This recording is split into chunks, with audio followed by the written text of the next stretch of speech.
ফিতরা কার উপরে ফরজ, সঠিক মত এই ব্যাপারে শোনেন। আল্লামা শাইখ বিন উসাইমিন রাহমাতুল্লাহ বলছেন, ওয়ালা তাজিবু ইল্লা আলা মান ওয়াজাদাহা ফাদিলাতান যায়িদাতান আম্মা ইয়াহতাজুহু মিন নাফাকাতি ইয়াউমিল ঈদ ওয়া লাইলাতিহি। এমন ব্যক্তির ওপর শুধুমাত্র ফরজ যেই ব্যক্তি ঈদের দিনের সারা দিনের নিজের খাবার, নিজের স্ত্রী ছেলেমেয়ের খাবার দাবার চালিয়ে ফিতরা দেওয়ার মতো পয়সা আছে, খাবার আছে। কি বুঝলেন? ঈদের দিনে আপনার এবং আপনার সংসার চালাতে কত টাকা লাগবে? ধরেন 50 রিয়াল লাগবে, ধরে নেন যে 50 রিয়াল, একটা উদাহরণস্বরূপ। এই 50টা রিয়াল আছে, তারপরে এতটা আছে যেটা দিয়ে আপনি ফিতরা কিনে সবার দিতে পারবেন, তাহলে ফিতরা ফরজ। কিন্তু যদি দেখা যায় যে না, কোন রকম 50টা টাকা আছে, ঈদের দিন আমি শুধু সংসারে ছেলে মেয়েকে খাওয়াইলে খাওয়ানো হবে আর ফিতরা দিলে ফিতরা দেওয়ানো হবে, তো না খেয়ে থাকতে হবে, না হলে চেয়ে খেতে হবে, তাহলে ফিতরা ফরজ নেই, তাহলে ফিতরা ফরজ নেই। ঈদের দিনের খাবার দাবার রেখে যদি ফিতরা দেওয়ার সমান পয়সা থাকে তাহলে ফিতরা আদায় করবে। ফিতরাতে কি জিনিস দেবেন? জিনসুল ওয়াজিব ফিল ফিতরা, ফিতরায় কি দেবেন সেটা দিতে হবে। তোয়ামুল আদামিয়িন, শাইখ বিন উসাইমিন রাহমাতুল্লাহ বলছেন মানুষের খাবার দিতে হবে। কি দিতে হবে? মানুষের খাবার দিতে হবে, খাদ্য। সেটা মিন তামরিন, হাদিসে এসছে খেজুর হোক, আও বুররিন অথবা গম হোক, আও রুজিন অথবা চাউল হোক, আও জাবিবিন, চাউল হাদিসে নাই কিন্তু হাদিসে তোয়াম এসেছে, খাদ্যদ্রব্য এসছে। আর আজকাল সারা বিশ্বের অধিকাংশ মানুষের প্রধান খাদ্য হচ্ছে চাউল, কিন্তু অধিকাংশ মানুষের, ভালো করে খোঁজ নিয়ে দেখবেন। যদি আপনি মেজরিটি দেখেন যে অধিকাংশ লোক রুটি খায় না ভাত খায়, দেখবেন ভাত বেশি লোকে খায়, তাই না? ভারত উপমহাদেশে অধিকাংশ লোকে ভাত খায়, ফিলিপাইনের লোকেরা প্রায় ভাত খায়, বরং 3 বার ভাত খায়, খবর নিয়ে দেখবেন। ইন্দোনেশিয়ার লোকেরা 3 বার করে ভাত খায়, থাইল্যান্ডের লোকও ভাত খায়।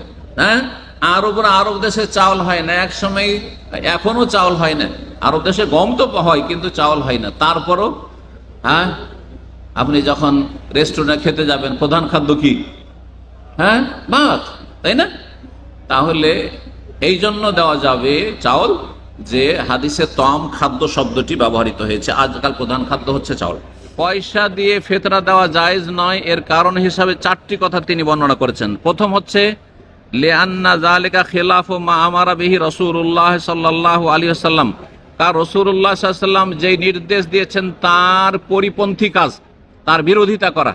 নবী বলছেন খাবার, হ্যাঁ, ফরজ করা হচ্ছে, আর মানুষরা বলছে না পয়সা দেব, নবীর বিরোধিতা, সুতরাং সেটি জায়েজ নয়। নবীর বিরোধিতার কারণে কি হবে? হাদিসে রয়েছে মান আমেল আমালান, কেউ যদি এমন কোন আমল করে লাইসা আলাইহি আমরুনা, যেটি আমার আদর্শ অনুযায়ী নয়, বা তার এই আমলটি আমার নির্দেশ মোতাবেক নয়, ফাহুয়া রাদ্দুন, সেটা প্রত্যাখ্যাত, ছুঁড়ে ফেলা হবে, কবুল হবে না, মরদুদ হয়ে যাবে। সহিহ বুখারী এবং সহিহ মুসলিমের হাদিস। আরেকটি হাদিসে রয়েছে মান আহদাসা ফি আমরিনা হাযা, ধর্মীয় কাজে কেউ যদি এমন নতুন কাজ শুরু করে, টাকা দেওয়া নতুন কাজ শুরু করলো, মা লাইসা মিনহু, যেটা শরীয়তের অন্তর্ভুক্ত না, রাসূলুল্লাহ সাল্লাল্লাহু আলাইহি ওয়াসাল্লাম করেননি, সাহাবায়ে কেরামরা করেননি, খুলাফায়ে রাশিদিন করেননি, ফাহুয়া রাদ্দুন, সেটা প্রত্যাখ্যাত, সেটা হচ্ছে প্রত্যাখ্যাত। সহিহ বুখারী এবং সহিহ মুসলিমে এই হাদিসগুলি রয়েছে। ফিতরার পরিমাণ কত? ফিতরার পরিমাণ হচ্ছে 1 সা। সা এর আগে বলি, সা হচ্ছে একটি কাঠার নাম, একটি পাত্রের নাম। নবী সাল্লাল্লাহু আলাইহি সাল্লাম মদিনায় যে কাঠাটি দিয়ে ফিতরা দিতেন সেটা 2.5 থেকে 3 কেজি হয়। কত হয়? 2.5 থেকে 3 কেজি। যেহেতু ইখতিলাফ রয়েছে সেই জন্য আমরা সন্দেহ মুক্ত হওয়ার জন্য একটু বেশি করে সুন্দর নিশ্চিত হয়ে দিলাম 3 কেজি করে দেন, সবচাইতে ভালো। কিন্তু কেউ যদি 2.5 কেজিও দেয় তাতেও কোনো অসুবিধা নেই ইনশাআল্লাহ তাআলা। 1 সা করে দিতে হবে। এই সাটা হবে কোথাকার? মদিনার সা। মদিনার সা হচ্ছে 2.5 থেকে 3 কেজি। রাসূলুল্লাহ সাল্লাল্লাহু আলাইহি ওয়াসাল্লাম মদিনায় আসলেন আর সা নেবেন আবার ইরাকের, এটা চলবে? হানাফিরা তাই করেছে। হানাফিরা ইরাকের সা নিছে। ইরাকের সা কিন্তু 4 সের হয়। 4 সের মানে 3.5 কেজির উপরে হয়ে যাবে। তাহলে যখন 3.5 কেজির উপরে, তাহলে তো বেশি লেগে যাচ্ছে, তখন আর একটা ফতোয়া তখন আবিষ্কার করলো আমিরে মুয়াবিয়া রাদিয়াল্লাহু তাআলা আনহুর ফয়সালা থেকে, যেটা সাহাবায়ে কেরামদের আমল নয় এবং সাহাবায়ে কেরাম বিরোধিতা করেছেন, আবু সাঈদ খুদরি বিরোধিতা করেছেন। সেটা হচ্ছে যে গমের দাম যেহেতু বেশি খেজুরের তুলনায়, মুয়াবিয়া রাদিয়াল্লাহু তাআলা আনহু খুতবায় বলছেন গমের দাম যেহেতু বেশি, সেজন্য আধসা কেউ গম দিলে সেটা 1 সা খেজুরের সমান হয়ে যাবে। আর এই ফতোয়া তখন হানাফি ভাইরা, হানাফি ওলামারা নিয়ে নিল যে আধসা দেন আর ইরাকের কাঠা দেন, কারণ ইরাকেরই কাঠা কেন নিতে যাব আর আধসাই কেন আমিরে মুয়াবিয়া নিতে যাব? কথা বুঝছেন না? বুঝছেন না? তাহলে এই দুটো মাসলা বাদ দিয়ে দেন। এদের দিয়ে কি নেবেন? মদিনার সা নেবেন আর 1 সা নেবেন, আধা সা নয়। আল্লাহ রাব্বুল বুঝার তৌফিক দান করুন। জি, কখন ফিতরা ফরজ হবে? ফিতরা ফরজ হয় ফাহুয়া গুরুবুশ শামসি লাইলাতাল ঈদ, ঈদের রাতে সূর্য ডুবে গেলে।